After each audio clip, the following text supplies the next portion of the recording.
I'm so grateful that I would be invited to come to your day. It's amazing to have this many people to have a chance to talk about these kinds of issues, that people would want to come out in the middle of a lovely afternoon and talk about death. But I want to start in a certain place talking about my mother. And it was all triggered when I read a study that was done by one of my colleagues at Harvard, a guy named Mike McWilliams, and a medical resident, did a study where they looked at Medicare patients, about 1 million Medicare patients, and they asked, how often would a Medicare patient get one of 26 tests or procedures that they called low-value procedures and tests? What they really meant was no value, because they had been shown in multiple studies, accepted by the guidelines that professional societies and scientists put together. They've been shown to be of either no benefit or actually cause you harm. So they talked about examples like a CT scan or an MRI for uncomplicated back pain, an EEG for uncomplicated headaches. An EEG measures looks at whether you're having a seizure, but not headaches, of no benefit at all. Another example is getting a coronary artery stent inserted into you when you have stable cardiac disease. Multiple studies have been showing, and it's been accepted, that it either does not make you any better, does not reduce your likelihood of a heart attack in the future, or it makes you worse because of the complications. And what they found was that between 25 and 42% of Medicare patients in an average year have one of those tests or procedures. And that's just 26 of the many thousands of kinds of tests and procedures that we're capable of doing. Well, it came home to me because my mother got one of those tests and procedures. She is turning 79 in another couple months, and she was at the grocery store. I grew up in a small town in Ohio, Athens, Ohio. She was at the local Kroger's grocery store, and she fainted. She didn't hit her head or anything. She came to. The ambulance took her to the hospital. We have a small hospital, so they med-flighted her to Columbus, Ohio, to the big city about 80 miles away from my town. And there they did a bunch of tests. They got an ultrasound of her carotid artery, the main blood vessel to your brain, and that was one of the items on the list. When you have fainting episodes, disease in the carotid artery isn't associated with fainting episodes. It found no disease in her carotid artery. They then did an EKG. The EKG showed that there were possible abnormalities. They didn't have her previous EKG. They didn't have a baseline from other tests because they were down in our hometown. And so she ended up going to a cath lab. They rushed her into a catheterization. They looked into her coronary arteries. Unfortunately, they found there was nothing to put a stent in. And so clean coronaries, and only later that evening, that now she was staying overnight, did someone finally sit down with her, have a careful discussion, and discover that she was on a diuretic pill, and they'd changed the dose. A diuretic pill leads you to pee more. She was dehydrated and just needed some instructions on drinking more. And she's been better ever since. Now, she's a doctor, she's a pediatrician. And that's what she couldn't succeed in being able to bring across to folks. And I imagine what it is for lots of folks. Well, one of my friends, his father had the same thing happen. His father was 82, and the difference between his father and my mother was that his father was not as healthy as my mother, who's been pretty healthy all their life. His father smoked. He had an aortic aneurysm repair at the age of 65. He had chronic lung disease from his smoking. At 79 years of age, his kidneys failed and he had to go on to dialysis 3 days a week. He was now 82 years old and he had fainting episodes. And so they brought him in for an evaluation. They did the carotid ultrasound, they did the EKG, and then a bunch of cardiac tests. And unlike with my mother, they found he had lots of disease. So they recommended that he undergo a carotid endarterectomy, an operation to clean out the carotid arteries, and a 3-vessel coronary bypass operation to address the clot, the obstructions in his heart. But what no one explained was this had nothing to do with his fainting episodes. This was to prevent future heart attacks or a future stroke. They also didn't explain, you can put his risks into a calculator online and discover that his likelihood of a stroke during one of these procedures was 15%, because he had so many different illnesses that he was going in with. The benefit of the operation is it reduces your risk of a stroke by 1% every year. So you can do the math. It would be 15 years till he would finally get the benefit of the risk of the operation. And he was already a pretty sick person, pretty frail, and had very little likelihood he was going to make it 15 years. His healthy potential had diminished. And so his son, he'd called his son in to help with the decision. The doctor was saying he really should undergo this. And so they went ahead with the surgery, and he had a stroke. He was paralyzed down one side, couldn't speak. My friend Bruce said he looked in his eyes and he wasn't there. They were worried he would die, and they were able to get him to survive. And as they were getting ready to transfer him to the nursing home, his doctor said, "Well, we'll chalk this one up in the win column." And Bruce, in less nice language than I can use in Minnesota, said, Are you kidding me? His father died 6 months later in the nursing home. Nothing like the person he'd been, someone who had been able to live a life that he valued independently at home. And none of it had been of any benefit at all to him. It shortened his life, caused suffering, and it was unnecessary. About 4 or 5 years ago, the Institute of Medicine published a report saying that about 30% of medicine is waste. And I was, I've been looking at all these issues, but I was skeptical. I thought that, boy, that seems really overblown. They said about half of it was higher prices for certain things in the United States and a lot of administrative costs, but the other half that was waste, they said, was the biggest category was unnecessary care.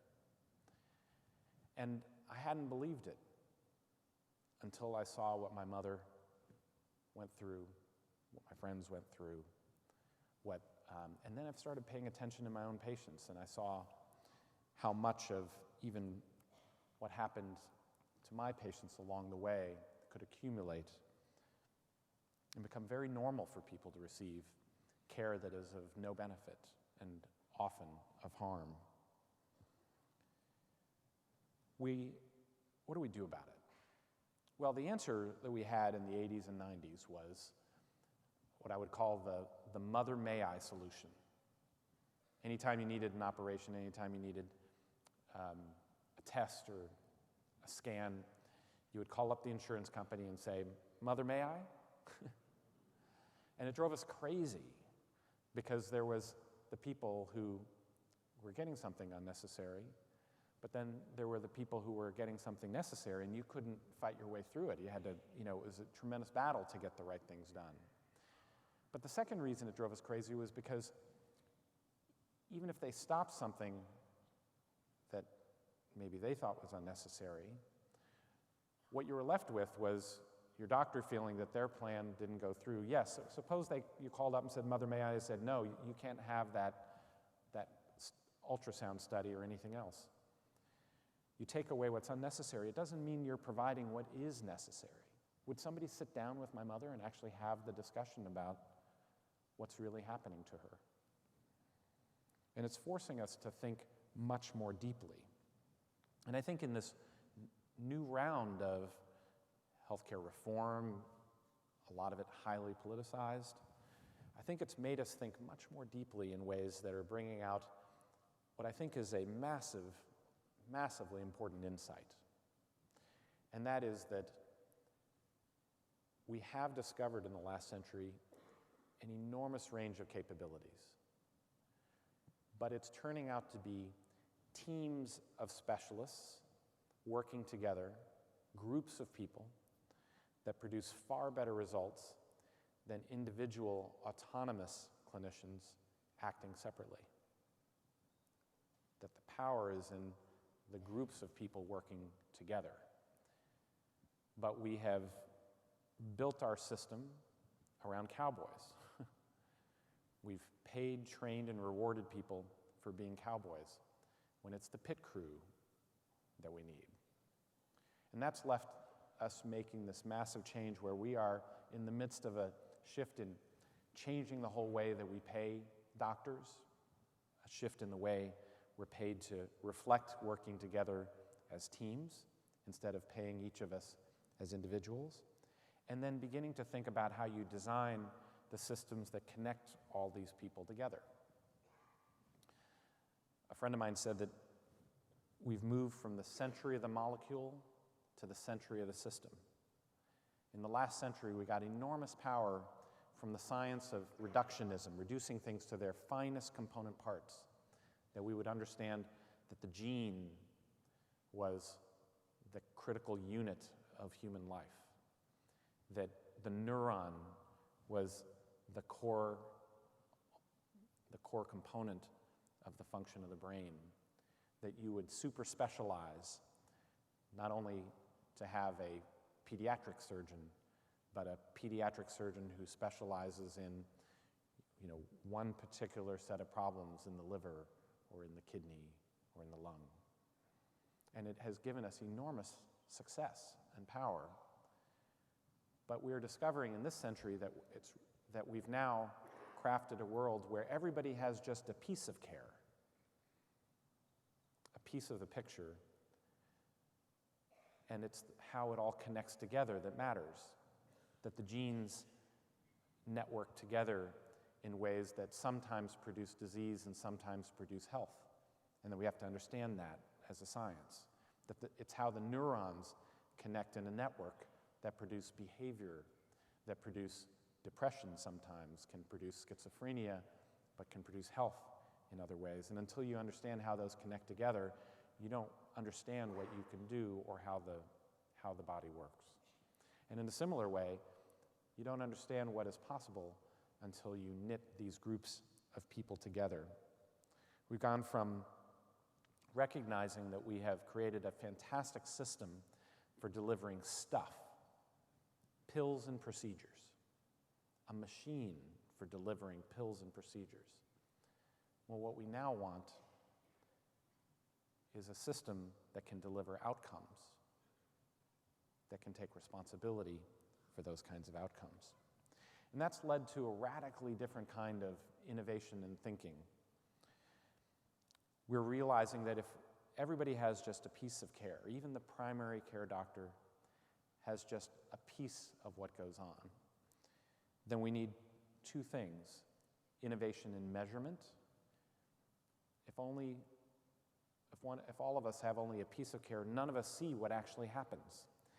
And you have to measure in order to know, make the invisible visible. And what's invisible is what actually happens to people along the way. And then the second kind of innovation is around making what happens clearer, simpler, and more effective. And that's fundamentally about making it easier to work together as teams. Patient, clinician, your local pharmacy, the tests and imaging, that this all comes together in a way that can make a difference. A lot of my earlier work, in fact, my last book, was about trying to address this and understand it for surgical care. We would normally have said, if you wanted to make surgery better, you needed to create a new drug or device or a new operation. But what we said is, suppose it's about the system. And we decided to make something pretty simple. We said, let's analyze what the most common failures are in surgery and make a checklist. A simple checklist. Turned out to be a 19-item, 2-minute checklist focused on 3 moments in care. When you go to sleep, a few checks before you go to sleep, a few checks before the incision, a few checks before you leave the operating room. They were pretty basic. They were things like, do we have the right patient?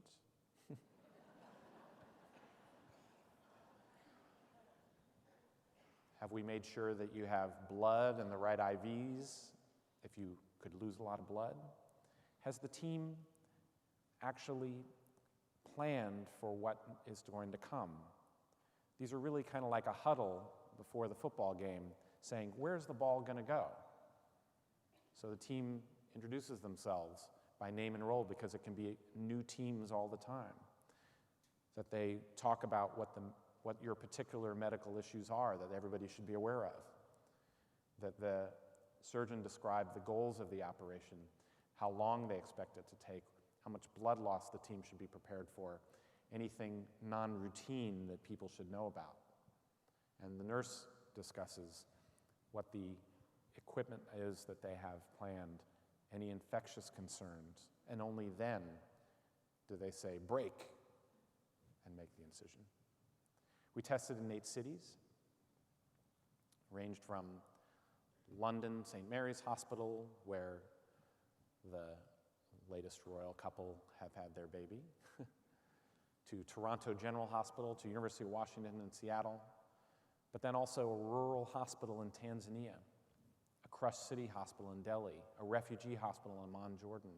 8 cities, and in every city, when the teams used the checklist, the complication rates dropped. The average drop in complications was 35%. The average reduction in deaths was 47%.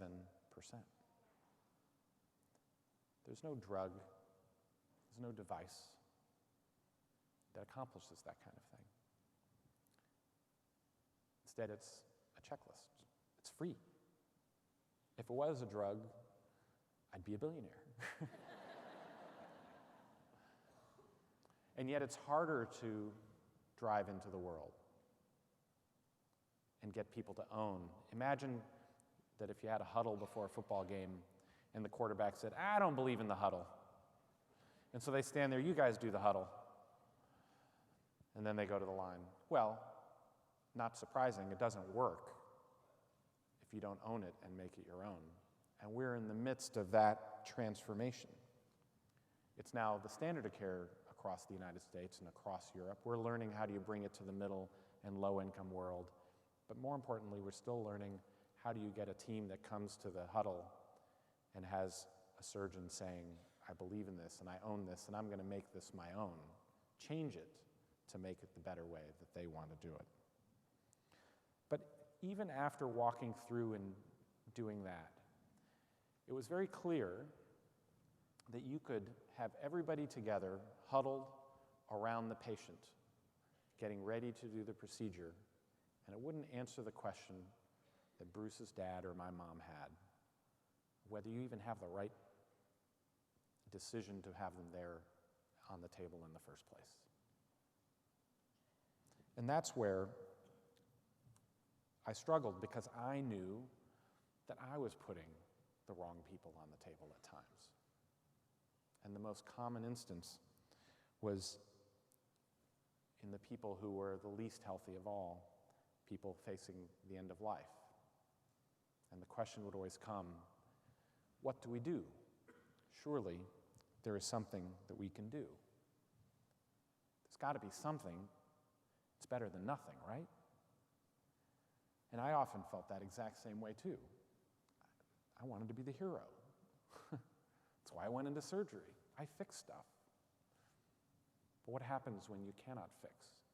And when your fix only causes harm? The answer to what to do about these situations, I realized, was in thinking about what it means to deliver on outcomes rather than just pills and procedures. What is the outcome in someone whose health is failing? And I found an answer in what seemed like a surprising, an unlikely place for me, which was out of a bunch of work that a Stanford professor named Laura Carstensen had done. And she's a psychologist. And she'd done a landmark series of studies in which she was tracking and studying the emotional lives of people as they age. So bear with me, and you'll see how it starts to connect. She began a study where she took people in California around where Stanford University is, ages 18 to 94, hundreds of people, and gave them at that time, this was more than 20 years ago, a beeper.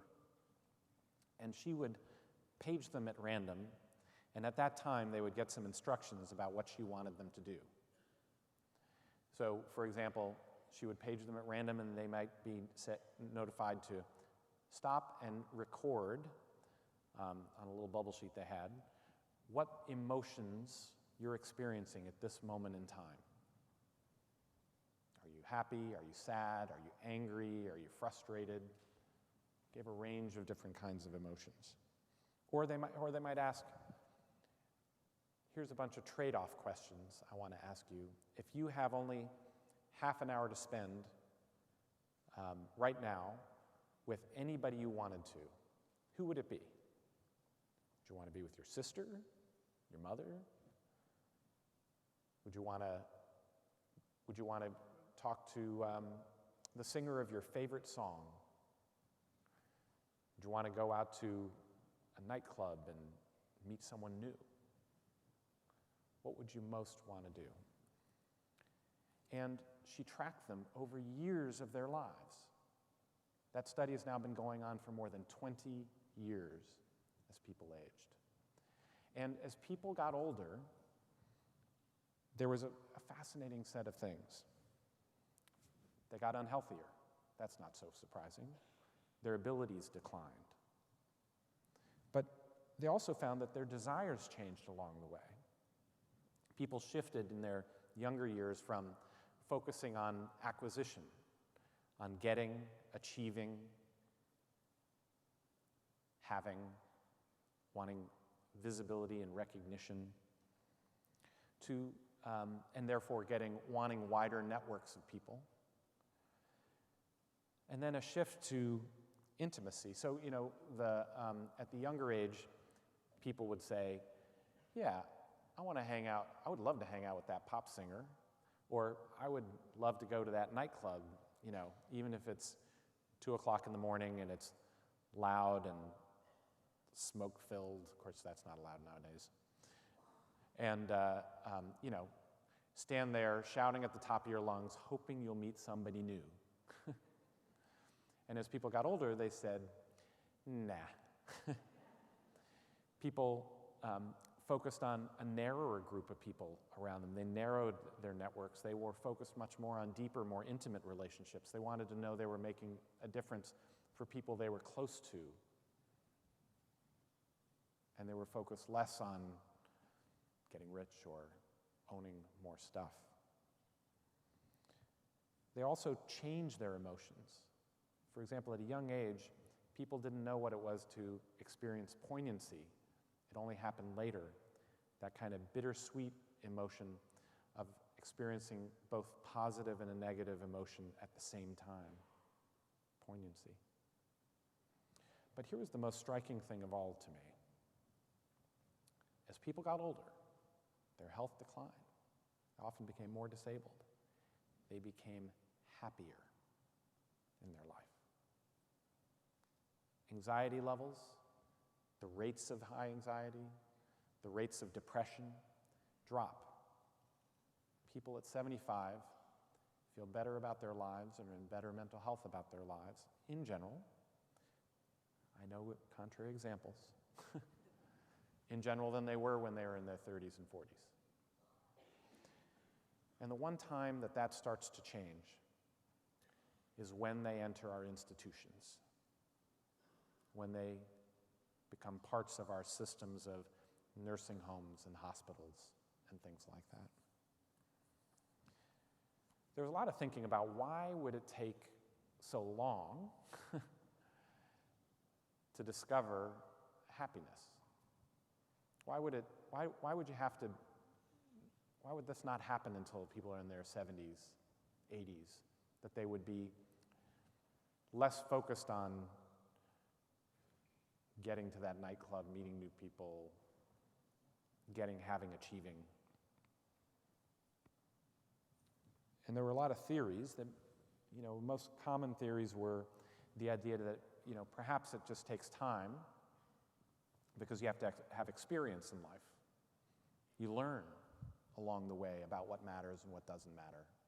And then from practical experience and mistakes and successes, you learn the things that are important. And then as you focus on those, you become happier.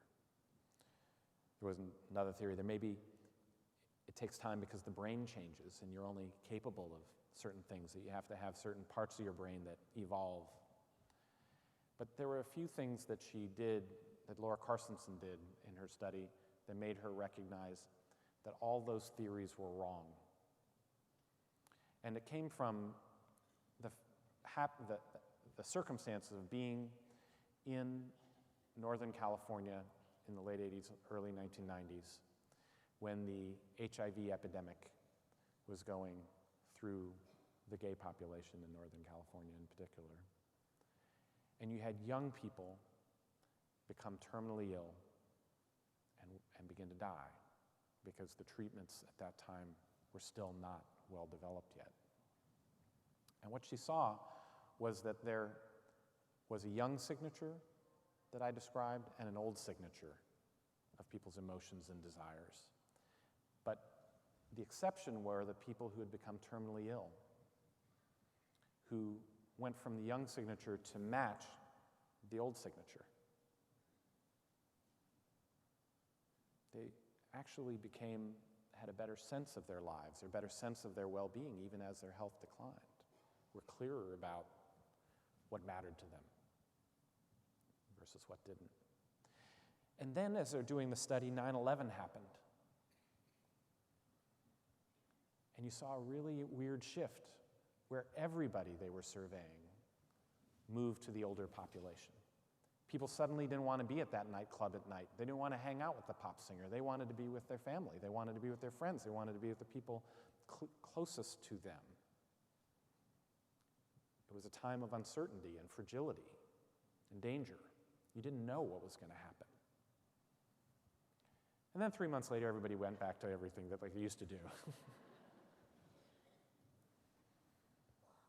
And so what she realized was, when we come face to face with the fragility of our life, we pull in the sails. We focus on those needs that are most immediate.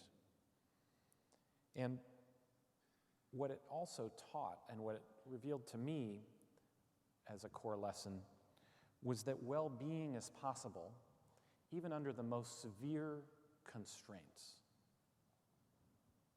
It can even flourish under those conditions. And I think we've lost sight of this. It's a dramatic transformation we've had in the last century. We went from a time when you were at risk of dying at just about every point in your life. It didn't matter if you were 5 years old, 25 years old, 45 years old, or in your late 70s. There was high risk of dying at any moment in your life, and it wasn't actually clear that you were at greater risk when you were older than younger. A simple infection, a child with a strep throat, could mean death. George Washington got a simple strep throat and died 3 days later. The fragility of life was ever present, and therefore the fact that there were priorities and things that mattered to people beyond their health, that well-being was bigger than that. And I went back and read people who were writing at that time about these ideas, and I really latched on to one book by a philosopher and psychologist named Josiah Royce, who was writing in the late 19th century and then summed up a lot of his thinking in a book in 1908 called The Philosophy of Loyalty. And what he wanted to know, what he was exploring, is why being safe and well-fed and healthy and comfortable felt insufficient to people at that time in their lives. And what he believed was that there was an intrinsic human need to live for something bigger than yourself. That we had a human need to live for something beyond our own self-interest and survival. And he contrasted that with the individualist view that, scratch underneath the surface and we're all just interested in number one. It's all about me, and you really don't have to go very far. Ask an economist. And that's our modern economic view, right? We're all self-interest-seeking creatures. But he went through a series of puzzles that help unlock the ways that it seems to be quite different. One of my favorites he asked is, would you care about what happens to you? Or rather, would you care about what happens to the world after you die? If I told you, for example, that half an hour after you die, the world was going to blow up with everybody you knew in it, would that bother you? For the vast majority of people, that would bother them tremendously. It would feel like their life had no meaning. What was it for? And in that sense, there's something important in our lives. Our desires, our achievements, what happens in our life, it only matters if there is this thing that's bigger than ourselves. And that's what he called our loyalties. Those are our fundamental ideas of something beyond ourselves. Our loyalties might be to our family, to our country, to an ideal like justice, to God. But each of us have our loyalty, our purposes, besides just living longer. And when we don't get to work towards those loyalties, we suffer. And that we come to recognize most when life is fragile. But we're lucky. We get to live a life where we don't have to largely recognize, as a society, our fragility for many decades of our life. It's an enormous transformation. We live our life as if we're immortal. Basically, one of the things Laura Carstensen found is if you're healthy enough that you can imagine living another 20 years, then we behave as if we're immortal. Our imagination just doesn't go any farther than that. If we're worried about our health in the next decade, it's a different story. We quite feel that our fragility. And so we've come to see a good life as being a life of independence and good health. And that's, in a weird way, kind of warped us in a certain extent. It's warped us because it doesn't fit with the idea that we're going to age, that we're going to become frail, that we're going to become sick. I mean, I think it's an incredibly lucky thing that nearly all of you, the vast majority of you, will get to live to be old and frail. I mean, that's an incredible thing. That just did not happen in another era. But then we've not thought about what does it mean to have that phase of your life, probably a fifth of your life, that you might spend being frail, having infirmities, losing some capabilities. And it seems miserable until we realize that we've kind of medicalized our focus. The medical focus is on the idea of survival. Now, if you asked me, before I started writing about this and thinking about it, if you asked me, do I think that, it's important that I take anybody who might be near death and flog them within an inch of their life, putting them on a ventilator, just keep them going as long as possible, that as long as the body is warm, that is life? No, I did not think that. But I would have said my first priority is your health. I would have said that is the thing I most hope for with my patients. And it was a lack of imagination for recognizing that even without health, even without independence, that a good life might be possible. We've lost sight of the idea that well-being is more than your health, more than your safety, more than your survival. And therefore, the result has been suffering of a kind that we only come to realize when we cope with frailty and sickness and see what actually happens when you try to play those values out over time.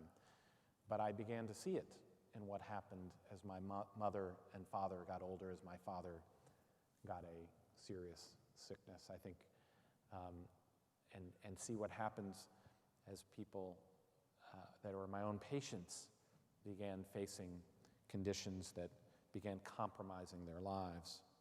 You see it in our old age homes, and you see it in some simple examples like, can you have a beer in the evening? If you're frail enough to need to live and need the help of a nursing home, the answer is no. It's not safe. Can you go to the refrigerator and take anything out that you want? No. Suppose a diabetic should take a soda out of the refrigerator. I interviewed someone who told the story of a guy named Bill Thomas who did this radical thing, and we've turned places where the aged live into places that look like hospitals. They're built around a nursing station.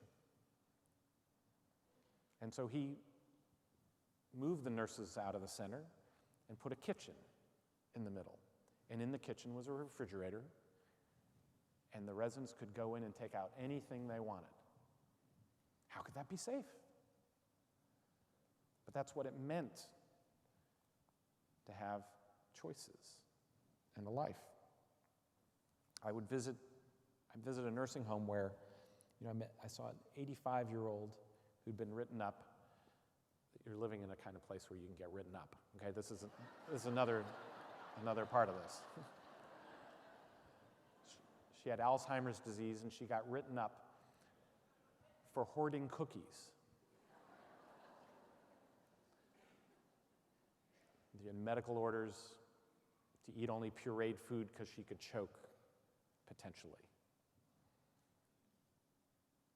But here was this thing that she got joy out of. And we said, you can't have it because it's not safe. Let her have the damn cookie.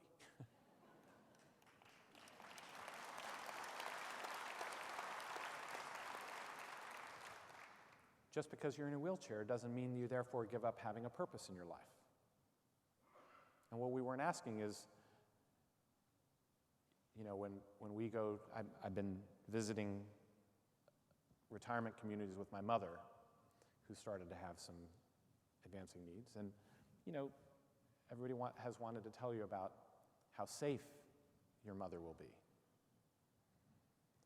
But how about how lonely? How much is she going to get to do the things that she loves? How much are they going to ask her what she really loves? She loves being connected to her friends and to the community. How much is that going to be possible? One of the nursing home administrators I talked to talked about the frustration that it's often the young adults in the family who are the ones who make the decisions for the parents about where they'll be. And the administrator said,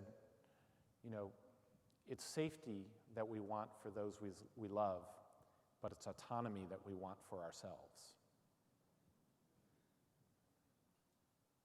But we weren't asking how much autonomy a person could have, how much autonomy they are provided and enabled to have as the inevitable happens of infirmity. Well, we are also seeing it in the hospital, and that was what we saw with Bruce's dad, or my mom, in that instance. We weren't asking them what really mattered to them.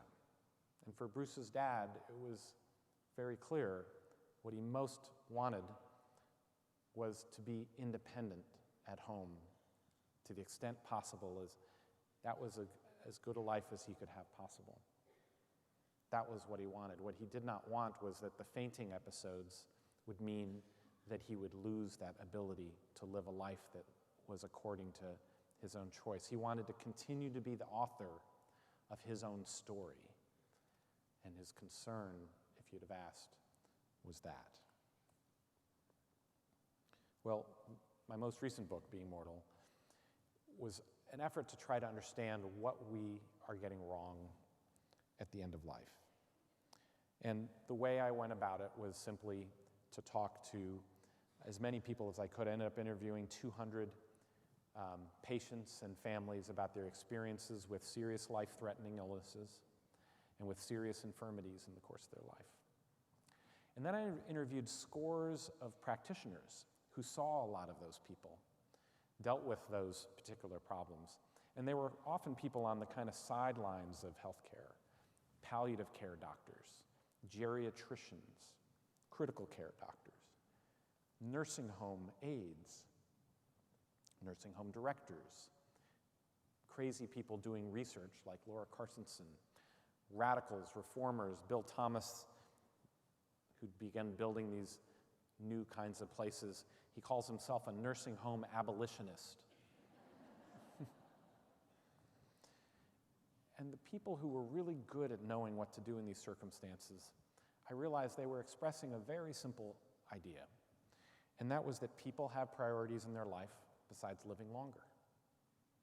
They have things they live for that are bigger than themselves. And they want to know that we will recognize them, respect them, and help them achieve those loyalties and keep pursuing them. Now, the most reliable way to learn what matters most to people, what those loyalties are, is a highly technical procedure. You ask them. And we don't ask. Less than a third of the time in people who are terminally ill, do we ask what matters to them most, what they care about most, before they come to the end.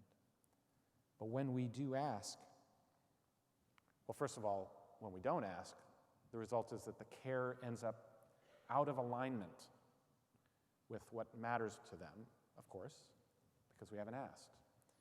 And that results in the kind of suffering we talked about. We assume that safety and health and survival is your number one goal. But in fact, it varies a great deal. I tell the story of a colleague who did ask these questions of her own father. And what she learned was that, what mattered to him most was, he said, look, if I can eat chocolate ice cream and watch football on television, that'll be a good enough life for me. I'd be willing to go through a lot as long as I could still do that. But if I can't do that, let me go. I tell the story of my father, who was a surgeon, developed a brain tumor in his brainstem and spinal cord, an astrocytoma. And when we talked about it, when I asked him about what mattered, I learned, first of all, how to ask. And there were a few key questions that people who are really good at this seem to ask. Number one is, what's your understanding of where you are with your health or your condition? And my dad said, I know I'm going to die from this. He was a surgeon. No one was quite saying it, but he knew it couldn't be removed, that the radiation and chemotherapy options were ones that might buy him some time, but he knew he was going to die from it. He said he didn't know when, but he knew that he would only get worse. So I asked him a second question that a lot of people ask. What are your fears and worries for the future? And a third, what are your goals and priorities if your health should worsen? Another one is, what are you willing to sacrifice and what are you not willing to sacrifice for more time? What's the minimum kind of existence that you would find acceptable? And we ended up talking about my friend's father who said, I'd rather have chocolate ice cream and football on television than anything else. My dad said, that's not good enough for me. For him, in the beginning, it changed over time. In the beginning, for him, it was getting to still be a surgeon. That was his biggest fear, was losing his career. And so he made a series of choices. He put off having an operation because the operation would bring his career to an end. It would fuse his spine from his base of his skull to the middle of his back. Can remove the tumor, but could create space for it to grow. And so he kept operating until his arm became paralyzed. And then he kept still operating, and it was like trying to take the keys away from Grandpa. It's like, you cannot be doing this. You can't get out there. You're going to hurt somebody. And we finally got him to put the scalpel down. And then his goal was, he discovered he just loved being with people. He was an extremely social guy, and the place for him was being able to be at the family dinner table with family or friends, enjoying a meal. And if he couldn't interact with people that way, if he couldn't have that at least a day a week, that's the minimum. That's what he wanted. Do not go less than that. And that was like the best living will ever. As long as we could be working towards keeping him there at that dinner table, that would be worth it. And he went through that radical surgical procedure, and it bought him more time without quadriplegia. And then he went through radiation in the hope that it would buy him much more time. Instead, it killed us, it made it worse. He didn't have terrible side effects. The radiation therapist said, it was minor side effects, but one of the side effects was he lost his sense of taste. And here was this thing he loved at the dinner table, being able to make it work. We have an assisted suicide debate that troubles me. It's about the idea of a good death. And it troubles me because that is not the question. Unbearable suffering deserves an option, but we have not maximized the capabilities of making sure we understand what people's suffering is and then stopping it. We can stop pain. We can stop many kinds of suffering. And our goal isn't a good death. Our goal is a good life all the way to the very end. We have many different opinions about what should happen at that moment of death. But the key question is, we're not asking what matters to people, not just in the last weeks of life, but going years before. And so we were able to ask my father about what a good life was all the way to the very end. In his final days, when he couldn't even be at the dinner table, a good life remaining was just one without pain. And we were able to provide that. He was in hospice for the last 5 months of his life, and he lived as a person and not as a patient, above all. And that was the gift that we got to have in our final days in peace. We've had a 50-year experiment now in medicalizing mortality, as making it just another problem to treat if we cannot cure it. And I think that it has failed. But it doesn't have to. A few conversations can change it. And that's the amazing power of it. And it's not just the clinician and patient who can have that conversation. All of us can with our family members. Making it normal is a critical thing we have to do. Because clarity about what our goals are, what matters to us along the way, and insisting that people respect that, that's what all of us can make possible. Now my mom's turning 79. She's needing more help. We're having these discussions now. And they're some of the best discussions we've ever had. I never thought as a surgeon I would find anything more gratifying as curing a person of a disease. But here I'm finding that some of the most gratifying things I'm doing are helping people who I cannot fix. And it's just with a simple conversation. Thank you.